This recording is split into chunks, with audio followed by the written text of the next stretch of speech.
YCP daily updates, YCP ఎమ్మెల్యేలు, ఎమ్మెల్సీలు, ముఖ్య నాయకుల ప్రెస్ మీట్లు అందిస్తున్న YSR Congress party social media channel కి స్వాగతం.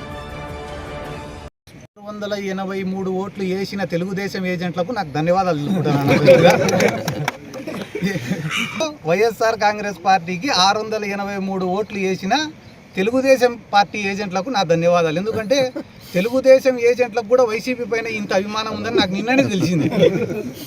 కాబట్టి ముందుగా వాళ్ళకి ధన్యవాదాలు తెలుపుకుంటానా. అన్న, ఎవరైతే ఈరోజు ప్రెస్ మీట్లు పెట్టి లోపల నుంచి రావడం నవ్వు వాళ్ళకి. ఎందుకంటే 10,000 ఓట్ల కోసం మనమందరం టికెట్లు కన్ఫర్మ్ చేసుకునేమేందిరా అని బాధపడుతున్నారు వాళ్ళే. అది కేవలం 10,000 ఓట్లుండే జెడ్పీటీసీ. ఆ ఎలక్షన్ల కోసం మంత్రులు, ఎమ్మెల్యేలు, 800 మంది పోలీసులు, ఐజీ గారు, ఎస్పీ గారు అన్ని పనులు వదిలిపెట్టుకొని పాపం ఆ గండికోట బాలిక మిస్సింగ్ కేసును కూడా విడిచిపెట్టి కేవలం ఒక జెడ్పీటీసీని గెలిపించేదానికి ఇంతమంది యంత్రాంగం దిగినప్పుడే ఇంకా జగన్మోహన్ రెడ్డి గారు ఎంత బలమైన నాయకుడు అనేది మనం అర్థం చేసుకోవాలా. ఏదో పులివెందల్లో జగన్మోహన్ రెడ్డి గారికి అవమానం చేస్తే వైఎస్ఆర్ కాంగ్రెస్ పార్టీ కథ అయిపోతుంది అని అనుకోవడం వాళ్ళ మూర్ఖత్వం. నేను గతంలో చెప్పినా మళ్ళీ చెప్తున్నా, నంద్యాల బై ఎలక్షన్లో కూడా జగన్మోహన్ రెడ్డి గారిని ఓడగొట్టేదానికి మొత్తం రాష్ట్రంలో ఉండే యంత్రాంగం అంతా దిగి ఓడగొట్టినారు. ఆ రోజు ఓడగొట్టిన తర్వాత సంవత్సరం రోజులకే ఎన్నికలు వస్తే 151 సీట్లు, అదే నంద్యాలలోనే 35,000 మెజార్టీ. కాబట్టి ఇది జెన్యున్ ఎలక్షనా కాదా, పోలింగ్ జరిగిందే, రిగ్గింగ్ జరిగిందే అనేది నాకన్నా బాగా, మీకన్నా బాగా, పోలీసుల కన్నా బాగా, ప్రతిపక్షానికన్నా, అధికార పార్టీ కన్నా బాగా ప్రజలకు తెలుసు. కాబట్టి ప్రజల యొక్క ఆలోచనలను ఇటువంటి ఎలక్షన్ల ద్వారా మార్చలేరు. విడ్తూరు మండలం జలకనూరు గ్రామంలో ఈ మధ్యగుండం చెరువు తెగిపోయి దాదాపుగా ఇప్పటికీ 2-3 రోజులు కావస్తుంది. మామూలుగా ఎప్పుడైనా వర్షాలు ఎక్కువైనప్పుడు అన్ని చోట్ల కూడా చెరువులకు ఇటువంటి ఇబ్బందులు రావడం మనం చూస్తూనే ఉన్నాం. కానీ ఈరోజు ఇక్కడ ఈ చెరువు పరిస్థితి చూస్తే గాన ఇక్కడ కేవలం వర్షాలు ఎక్కువే కాదు, ఇక్కడ ఉన్నటువంటి నాయకుల యొక్క నిర్లక్ష్యము, దాన్ని అహంకారం అనాలా లేకుంటే నిర్లక్ష్యం అనాలా, వాళ్ళు చేసినటువంటి పనులు ఏవైతే ఇక్కడ చెట్ల తొలగింపు పనులు చేసినారో అవి కూడా వాళ్ళ జేసీబీలని తెచ్చి పెట్టి చేయడం వల్ల దాదాపుగా ఈరోజు ఈ చెరువు తెగిపోవడము, ఇక్కడ ఉన్న పంటలకు నష్టం జరగడం మనం అందరం కూడా చూసినాం.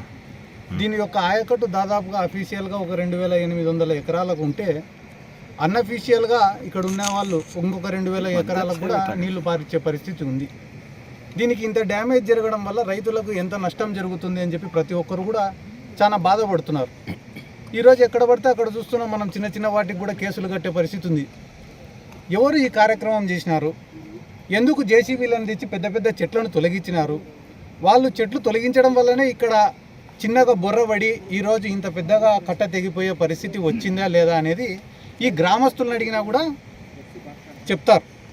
కాబట్టి అటువంటి వాళ్ళపైన కూడా ఇరిగేషన్ వాళ్ళు కానీ లేకుంటే అగ్రికల్చర్ వచ్చి చర్యలు తీసుకున్నారా, ఏమన్నా కంప్లైంట్లు నమోదు చేసినారా అనేది కూడా మీడియా వాళ్ళ ద్వారా నేను వాళ్ళను ప్రశ్నిస్తున్నా. త్వరితగతిన దీని యొక్క మరమ్మతు కార్యక్రమాలు చేపట్టి ఇక్కడున్న రైతాంగాన్ని, రైతులను కాపాడవలసిందిగా నేను గవర్నమెంట్ని, ఇక్కడ ఉన్నటువంటి అధికారులని రిక్వెస్ట్ చేస్తున్నా. ఎందుకంటే కేవలం ఒక 5 లక్షల రూపాయలు, 10 లక్షల రూపాయలు సంపాదించుకోవచ్చు అని చెప్పి ఒక దురుద్దేశంతో అవసరం లేని పనులు చేసి ఈరోజు రైతాంగానికి నష్టం కలిగించడం చాలా బాధాకరం. ఎందుకంటే కాన సంవత్సరం అంతా రైతు కష్టపడి పంటను పండిస్తే ఆడికాడికి పంటలు డబ్బులు చేతికి వస్తే కానీ కుటుంబాన్ని పోషించుకునేదానికి కూడా సరిపోయే పరిస్థితులు లేవు, రేట్లు లేవు. అటువంటి దయనీయమైన పరిస్థితుల్లో ఈరోజు వాళ్ళ స్వార్థం కోసం రైతులను ఇబ్బంది పెట్టడం అనేది చాలా తప్పు. కాబట్టి ప్రభుత్వం వెంటనే స్పందించి దీనిపైన చర్యలు తీసుకోవాలా. వెంటనే ఈ మరమ్మత్తు కార్యక్రమాలు చేపట్టి రైతులకు త్వరితగతిన ఈ చెరువును మళ్ళీ అందుబాటులోకి తీసుకొని వచ్చి రైతులు నీళ్లను తీసుకునే విధంగా దీన్ని బాగు చేయాలని చెప్పి మరొకసారి నేను డిమాండ్ చేస్తూ, ఏమాత్రం ఆలస్యమైనా మా పార్టీ తరఫున మేము కూడా ఖచ్చితంగా నిరసన కార్యక్రమాలు చేపడతాం. ఎందుకంటే